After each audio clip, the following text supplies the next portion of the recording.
Pratiquement, en fait, à Tokyo sont réunis tous les pays occidentaux concernés par ce fameux dossier de l'énergie que nous avons ouvert hier en définissant les multiples formes possibles. Aujourd'hui, c'est aussi bien à l'échelle d'un pays que d'une famille que nous allons voir les dépenses d'énergie et le plus souvent au départ de pétrole. Pas n'importe quelle dépense, mais le superflu, les dépenses inutiles et puis les conséquences aussi. En deux mots, le pétrole, gaspillage et pénurie.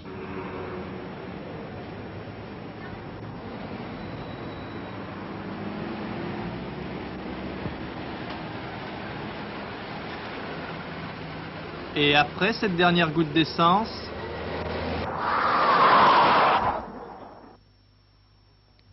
cette vue pessimiste des choses est née chez les Américains l'hiver dernier. C'est la pénurie, le manque d'énergie. Les grandes compagnies pétrolières, accusées d'avoir plus ou moins provoqué cette crise, se défendent en avançant d'autres raisons à cette pénurie.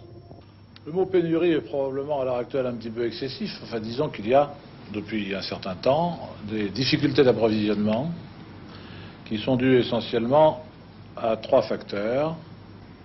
En particulier, le fait que les États soient maintenant propriétaires d'une partie de la production a privé les compagnies de ressources sur lesquelles elles comptaient et les a obligées à redéployer leurs dispositifs.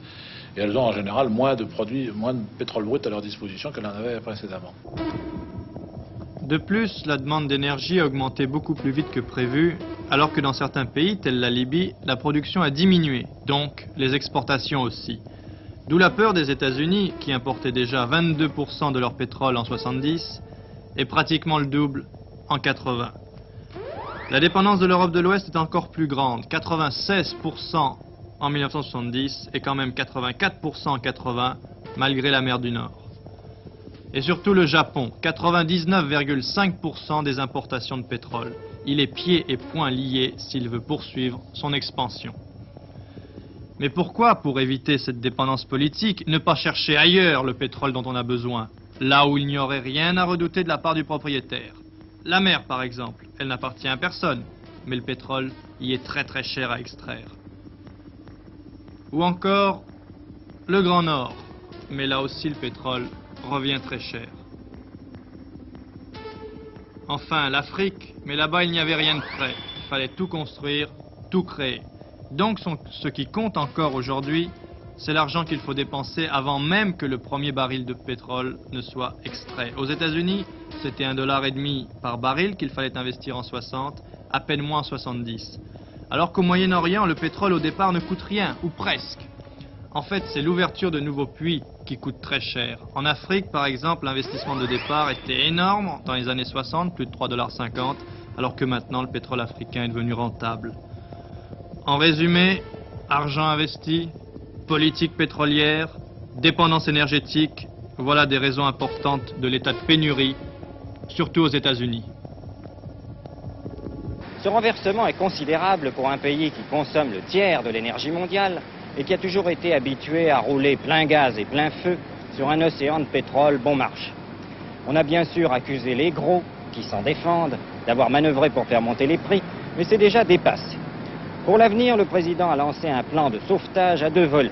Économie sur l'essence, ce qui sonne un peu le glas de la belle américaine trop vorace, et surtout relance de la production et d'autres sources d'énergie. Économie sur l'essence, le grand mot est lâché. Est-ce le remède miracle à la pénurie d'énergie ou n'est-ce seulement qu'un début? Halte au gaspillage, disent les Américains, il est partout. Ainsi pour les transports, qui représentent 25% de l'énergie utilisée aux États-Unis et quand même 20% en Europe.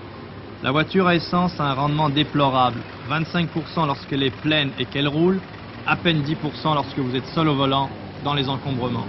Il ne s'agit pas d'aller à pied, mais de ne pas gaspiller.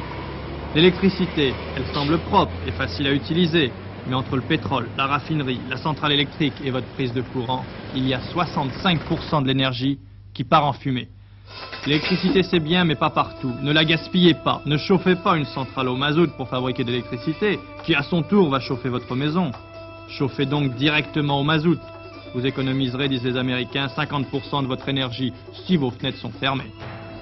Enfin, gaspillage dans la fabrication d'objets inutiles tout juste bons à jeter après quelques instants d'usage.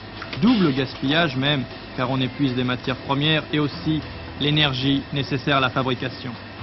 Aux États-Unis, le président Nixon a créé un bureau de la conservation de l'énergie au ministère de l'Intérieur. Parmi ses nombreuses tâches, étiqueter tous les appareils ménagers et électroménagers pour indiquer leur rendement en énergie. C'est le meilleur appareil qui sera le mieux vendu. Si un jour nous manquons vraiment d'énergie, il faudra d'abord choisir entre se chauffer et rouler. Mais il faut espérer que bientôt des formes d'énergie nouvelles comme le soleil ou l'hydrogène seront accessibles à l'homme. Sinon, l'avenir s'annonce bien sombre pour nous et nos enfants. Demain, troisième volet, le pétrole arabe.